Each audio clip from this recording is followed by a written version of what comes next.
What's up, everyone? My name is Tony Hughes, and welcome to another video.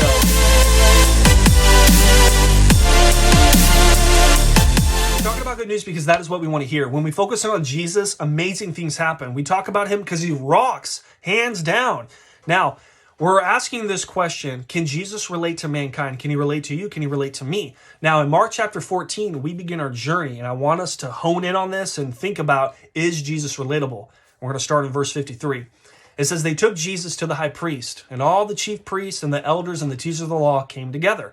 Peter followed him at a distance right into the courtyard of the high priest. There he sat with the guards, and he warmed himself by the fire. The chief priests and the whole Sanhedrin were looking for evidence against Jesus so they can put him to death. But they did not find any. Many testified falsely against him, but their statements did not agree.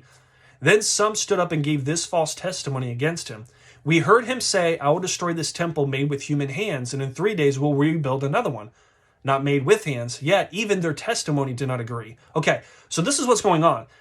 Jesus was arrested in the Garden of Gethsemane. Okay, he was betrayed by a friend, arrested, and he's in front of the chief priests, elders, and the teachers of the law. They all came together and they're accusing Jesus. They want to get rid of him.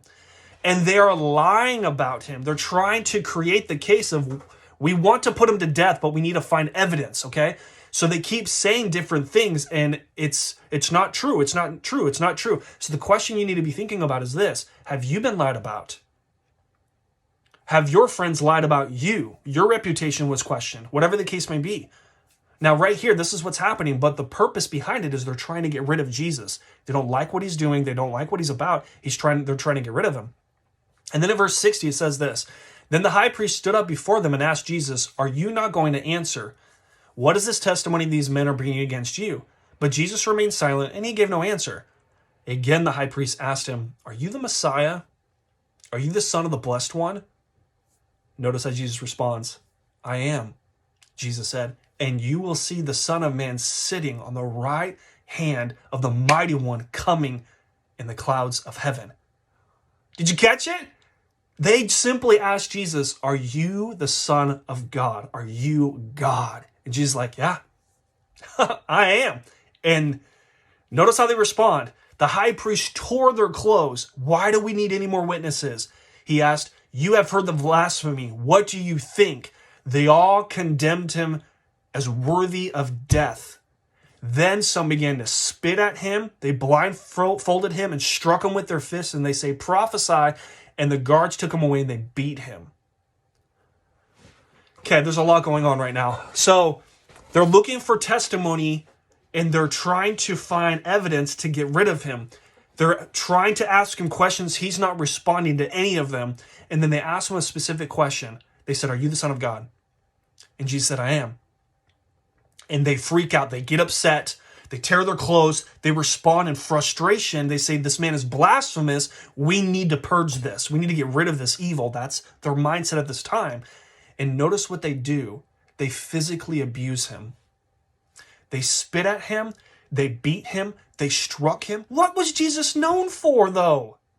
Healing people. There's a man with leprosy that struggled and Jesus restored him, right? There's a man that was demon-possessed and demonic and his life was a wreck and he restored him. Why was he condemned to death? Because he is a human being claiming to be God, and the people, the leaders and the Pharisees and the teachers of the law, the elders, did not like that.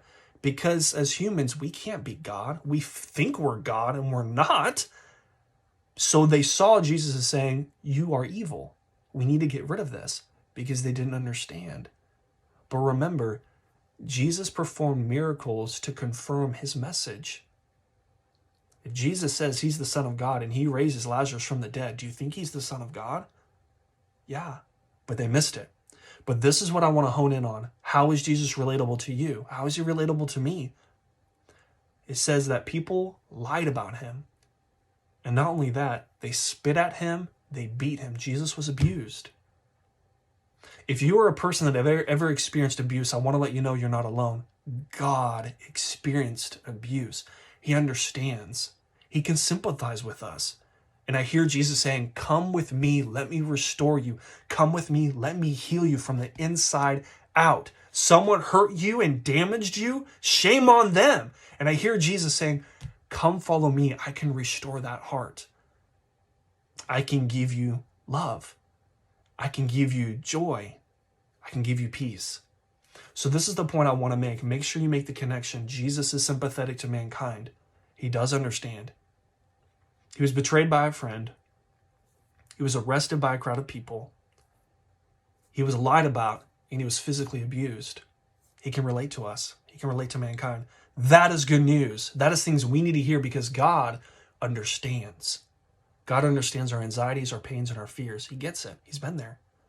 And that's good news for you to hear and for me to hear. I hope you guys are encouraged. I hope you're doing well. My challenge for you is grab a Bible, go through the Gospel of Mark, read through Mark 14, and look at Jesus in his nature and how he is sympathetic to us. And God does care. Love you guys. Hope you're doing well. I'll talk to you soon.